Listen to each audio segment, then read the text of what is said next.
Assalamualaikum warahmatullahi wabarakatuh. Perkenalkan, nama saya Nurul Parisa Lubis, BP 1910037002, Prodi Pendidikan Ekonomi. Jadi, saya ingin mencoba menjelaskan tentang yang pertama, pengertian modal kerja, yang kedua, macam-macam modal kerja, dan yang ketiga, menghitung kebutuhan modal kerja koperasi. Jadi, tetap dipantau. Baiklah, langsung kita lanjutkan. Yang pertama, saya akan menjelaskan tentang definisi modal kerja. Jadi, maksud dari definisi modal kerja adalah selisih antara aktiva lancar dengan hutang lancar. Dengan demikian, modal kerja merupakan investasi dalam kas, surat-surat berharga, piutang, dan persediaan dikurangi hutang lancar yang digunakan untuk melindungi aktiva lancar. Baiklah, selanjutnya yaitu tentang macam-macam modal kerja. Macam-macam modal kerja ada 3, yaitu yang pertama modal kerja kotor, yang kedua modal kerja bersih, dan yang ketiga modal operasional. Baiklah, kita akan menjelaskan satu persatu, yaitu yang pertama modal kerja kotor. Maksud dari modal kerja kotor adalah bisa diartikan sebagai besarnya nilai aktiva lancar yang kamu miliki dan berbagi menjadi beberapa pokok, seperti persediaan, surat-surat berharga, dan piutang. Modal kerja ini berbagi lagi menjadi 2, yaitu modal kerja permanen yang selalu ada setiap waktu tanpa adanya pengaruh apapun, baik pun dia besar ataupun kecil, maupun kondisi dari usaha tersebut. Jadi yang selanjutnya adalah kerja temporer yang dibutuhkan untuk dana tambahan modal kerja utama demi meningkatkan beragamnya penjualan. Baiklah, selanjutnya yang kedua yaitu modal kerja bersih.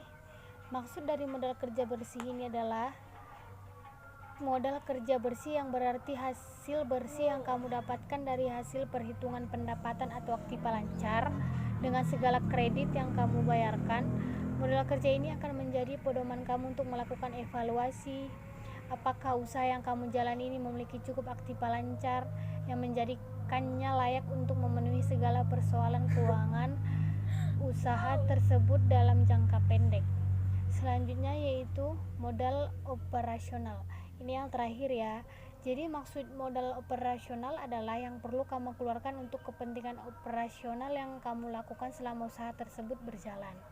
Biasanya biaya ini bisa dihitung harian atau bulanan, namun kebanyakan pemilik usaha atau para usaha melakukan perhitungan modal ini dalam jangka waktu bulanan.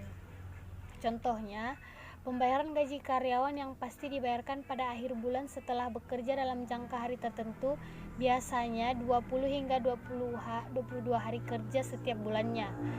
Jadi, pembayaran pulsa telepon, baik dia ponsel maupun operasional kantor, yang dibayarkan setiap bulan, biaya penggunaan listrik, air, bensin, servis kendaraan, perawatan, kebersihan peralatan, dan masih banyak lagi.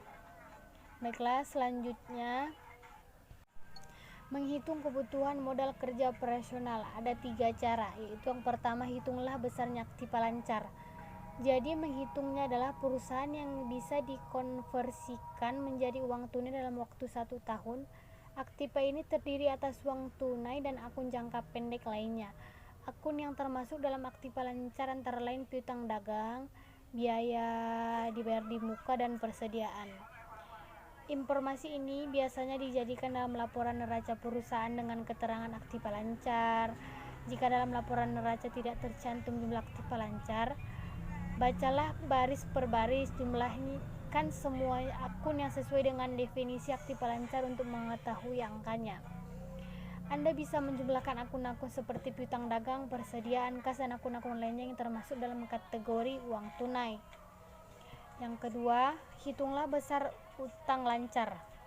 Jadi, kewajiban yang akan jatuh tempo dalam waktu 1 tahun akan termasuk dalam utang lancar. Antara lainnya utang dagang, utang yang masih harus dibayar, dan wesel bayar. Jadi, neraca seharusnya menyajikan jumlah utang lancar. Jika tidak ada, Anda tidak bisa menjumlahkan akun-akun utang lancar yang ada dalam laporan neraca, misalnya utang dagang, utang pajak, dan utang jangka pendek. Maksudnya Anda bisa menjumlahkannya ya, menjumlahkan akun-akun tersebut untuk laporan neraca. Baiklah, yang terakhir yaitu hitunglah besar modal kerja. Ini dilakukan dengan pengeluaran biasa, kurangi aktiva lancar dengan utang lancar. Jadi contohnya bisa kita baca sesama ya. Contohnya sebuah perusahaan mempunyai aktiva lancar 50 juta dan utang lancar 24 juta. Sesuai rumus yang tadi, perusahaan ini mempunyai modal kerja sebanyak 26 juta yang bisa digunakan untuk melunasi utang lancar dan masih ada dana lebih dari aktiva lancar untuk membayar kebutuhan lainnya. Kelebihan dana ini bisa digunakan untuk membiayai kegiatan operasional, membayar utang jangka panjang, atau dibagikan kepada pemegang saham.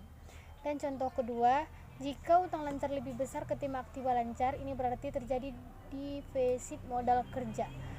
Defisit modal kerja bisa menjadi petunjuk bahwa perusahaan ini insolvent dan bisa diatasi dengan menambah utang jangka panjang. Kondisi ini menandakan adanya masalah dalam perusahaan dan bukan pilihan yang tepat untuk melakukan investasi. Oke, terima kasih. Cukup sekian penjelasan dari saya. Kurang dan lebihnya saya mohon maaf. Assalamualaikum warahmatullahi wabarakatuh.